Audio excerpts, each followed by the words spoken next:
نحمده ونصلي على رسوله الكريم اما بعد فاعوذ باللہ من الشیطان الرجیم بسم اللہ الرحمن الرحیم۔ ثلاثی مزید فی میں باب استفعال فعل مضارع معروف۔ آپ نوٹ کریں گے کہ جب فعل ماضی معروف اور مجہول تھا تو یہ گرین خانہ اس میں نہیں تھا، کیونکہ یہ اعراب کا خانہ ہے، تو وہ چونکہ معرب ہے ہی نہیں، اس کو اعراب نہیں ملا ہوا۔ فعل ماضی مبنی ہے، معروف بھی مبنی اور مجہول بھی مبنی ہے، تو فعل مضارع چونکہ معرب ہے اس کے اندر اعراب کا ذکر ہے۔ دیکھتے ہیں کیسے ذکر ہے اس کا۔ فعل مضارع معروف میں واحد مذکر غائب کا صیغہ بنتا ہے یستفعلو، تو اس میں یہ جو پیش ہے لام کے اوپر، یہ ہے اصل میں ہمارا اعراب۔ اس کو ہم نے اعراب والے خانے میں لکھا ہوا ہے یستفعلانی، تو یہ نون جو ہے پورا مل کر ایک لفظ بن رہا ہے، یہ نون جو ہے اس کا اعراب ہے اور ضمیر اس میں یہ الف ضمیر ہے۔ یستفعلون، اس میں واو جو ہے یہ ضمیر ہے اور نون اس کا اعراب ہے۔ ٹھیک ہے جی، تو ضمیر جو ہے یہاں پہ جب فعل مضارع معروف ہے تو یہ مرفوع ضمیر ہے، یہ فاعل بنتی ہے، الف بھی فاعل بنے گی اور ہوا بھی فاعل بنے گا، اور جب کوئی عامل آئے گا اس سے پہلے تو وہ ان میں سے ان اعراب کو گرا دے گا، وہ ہم دیکھیں گے آگے چل کے۔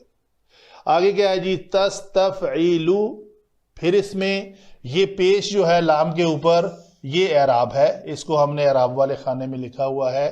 تستفعلانی، الف ضمیر ہے، نون اس کا اعراب ہے۔ یستفعلنا، یہ نون اس کا اعراب ہے، ضمیر ہے۔ تو اس میں اعراب والا خانہ خالی ہے، تو اعراب والا خانہ خالی ہونے سے مراد یہ ہے کہ یہ لفظ مبنی ہے۔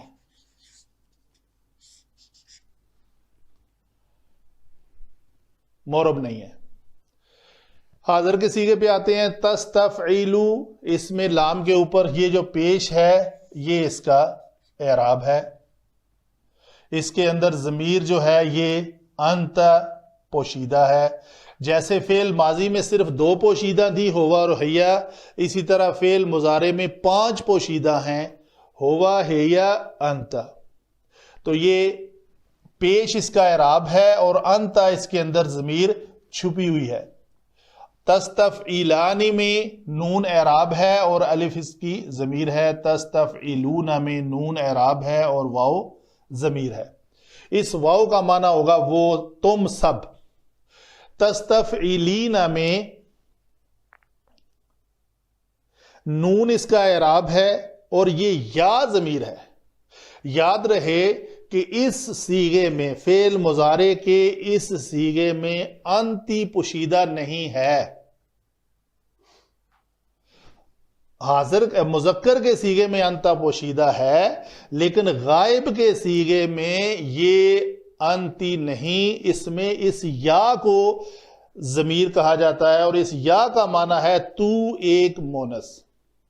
یہ ہمارے کسی اسٹوڈنٹ نے سوال بھی پوچھا تھا کہ یہ یا جو ہے یہاں پہ انتی ہے یا نہیں ہے، تو وہ ہم نے اس کو یہاں پہ ایکسپلین کر دیا کہ اس فعل مضارع کے اندر صرف 5 صیغوں میں، ہوا، ہیا، انت، آنا اور نحنو میں ضمیر مستتر ہوتی ہیں، اور باقی یہ جو صیغہ ہے اس میں یا کو ایز اے ضمیر لیا گیا ہے، اس کو یا مخاطبہ کہتے ہیں، اور یہ یہاں پہ مرفوع ہو کر فاعل بنتی ہے۔ اس کا معنی ہے تو ایک مونس کرتی ہے یا کرے گی، کرنا چاہتی ہے یا چاہے گی۔ تستفعلانی، تستفعلنا، یہاں پہ بھی آپ دیکھ رہے ہیں یہ نون جو ہے یہ ضمیر ہے اور یہ اعراب چونکہ اس میں نہیں ہے تو یہ لفظ مبنی کہلائے گا۔ استفعلو، نستفعلو، یہاں پہ کیا ہے جی، اس میں آنا ضمیر چھپی ہوئی ہے اور یہ پیش جو ہے اس کا اعراب ہے۔ نستفعلو میں بھی یہ پیش اس کا اعراب ہے جو اس خانے میں لکھا ہوا ہے ہم نے، اور اس میں نحن ضمیر جو ہے وہ چھپی ہوئی ہے۔ یہ ہوئی جی ہماری باب استفعال سے فعل مضارع معروف کی گردان، جس سے ملتا جلتا لفظ ہم کثرت سے ہر نماز میں ہر وقت یاد کرتے ہیں، وہ کیا ہے جی؟ وہ لفظ ہے غین فا اور را۔ یہ غفرہ جو ہے، اس سے پہلے اگر است لگا دیا جائے تو اس غفرہ کی طلب ہو جاتی ہے۔ تو جو کثرت سے استعمال ہونے والے صیغے ہیں، اب اس کا میں آپ کو ذکر کر دیتا ہوں۔ یستغفرو، یستغفران، یستغفرون، تستغفرو، تستغفران، یستغفرنا، تستغفرو، تستغفران، تستغفرون، تستغفرین، تستغفران، تستغفرنا، استغفرو، نستغفرو۔ تو یہ ہے وزن جو آپ اکثر استعمال کرتے ہیں، استغفرو، استغفر اللہ۔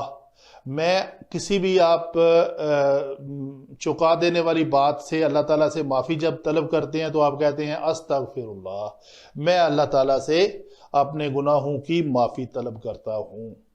اگر اسی است کے ساتھ الف حمزہ کی جگہ نون لگا دیا جائے تو وہ جمیع الناس کی طرف سے ہو جاتا ہے۔ اگر آپ گروپ آف پیپل کھڑے ہیں تو آپ کہنا چاہتے ہیں سب کی طرف سے، تو آپ کہیں گے نستغفر اللہ، ہم سب اللہ تعالیٰ سے گناہوں کی معافی طلب کرتے ہیں۔ تو یہ دو الفاظ کثر سے ہم استعمال کرتے ہیں۔ وَمَا عَلَيْنَا إِلَّا الْبَلَاغُ الْمُبِينُ۔